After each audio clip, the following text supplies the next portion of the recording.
ஒரு அரசாங்கம் ஆட்சியில் இருப்பதும் அதில் இருந்து அகற்றப்படுவதும் நிச்சயம் பொதுமக்கள் அளிக்கும் வாக்குகள் மூலம் நிரூபணமாகும்.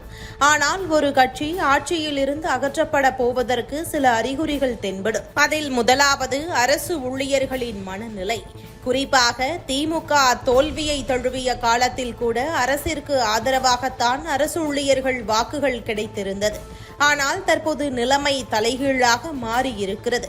நேற்று பெண் அரசு ஊழியர் ஒருவர் உயரதிகாரியை தொடர்பு கொண்டு திமுக நிர்வாகி மிக மோசமாக பேசிவிட்டார், அவர் மீது நடவடிக்கை எடுக்கவில்லை என்றால் நான் என்ன செய்ய போகிறேன் என அழுது கொண்டே பேசிய ஆடியோ தற்போது ஒட்டுமொத்த அரசு ஊழியர்களையும் அதிரச் செய்திருக்கிறது. இதேபோல் தமிழகம் முழுவதும் பல்வேறு நெருக்கடிகளை திமுகவினர் மூலம் அரசு அதிகாரிகள் குறிப்பாக பெண்கள் எதிர்கொண்டு வருகிறார்களா?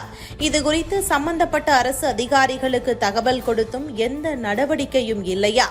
இதையடுத்து ஒட்டுமொத்த அரசு இயந்திரமும் திமுக அரசிற்கு எதிராக கிளம்பி இருக்கிறது என்ற தகவல் முதல்வர் ஸ்டாலினுக்கு கிடைத்திருக்கிறது. திமுகவினரை ஸ்டாலின் எஸ்ஐஆர் விஷயத்தில் கட்டுப்படுத்தவில்லை என்றால் கடும் பின்விளைவுகளை தேர்தலில் திமுக சந்திக்கும் நிலை உருவாகி இருக்கிறது. இந்த தகவல் முதல்வர் ஸ்டாலினுக்கு கிடைக்க கட்சியினரையும் பொதுவெளியில் கண்டிக்க முடியாமல், அதே நேரத்தில் அரசு ஊழியர்கள் மத்தியில் உண்டான பதற்றத்தையும் போக்காமல் நிர்கதியில் நிற்கிறதா முதல்வர் ஸ்டாலின் தரப்பு? ஹலோ, நான் ஒரு பிஎல்ஓ பேசுறேன் சார். நான் பள்ளிக்கரணையில் இருக்கேன். இங்க ஒரு டிஎம்கே வட்ட செயலாளர் வந்து எனக்கு கேவலமா பேசுறாரு சார்.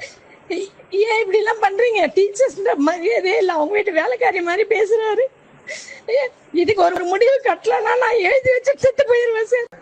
ஹலோ, நான் ஒரு பிஎல்ஓ பேசுறேன் சார். நான் பள்ளிக்கரணையில் இருக்கேன். இங்க ஒரு டிஎம்கே வட்ட செயலாளர் வந்து எனக்கு கேவலமா பேசுறாரு சார். ஏன் இப்படி எல்லாம் பண்றீங்க? டீச்சர்ஸ் மரியாதையே இல்லை, அவங்க வீட்டு வேலைக்காரி மாதிரி பேசுறாரு. இதுக்கு ஒரு முடிவு கட்டலன்னா நான் எழுதி வச்சு செத்து போயிருவேன் சார். ஹலோ, நான் ஒரு பிஎல்ஓ பேசுறேன் சார். நான் பள்ளிக்கரணையில் இருக்கேன். இங்க ஒரு டிஎம்கே வட்ட செயலாளர் வந்து எனக்கு கேவலமா பேசுறாரு சார். ஏன் இப்படி எல்லாம் பண்றீங்க? டீச்சர்ஸ் மரியாதையே இல்லை, அவங்க வீட்டு வேலைக்காரி மாதிரி பேசுறாரு. இதுக்கு ஒரு முடிவு கட்டலன்னா நான் எழுதி வச்சு செத்து போயிருவேன் சார்.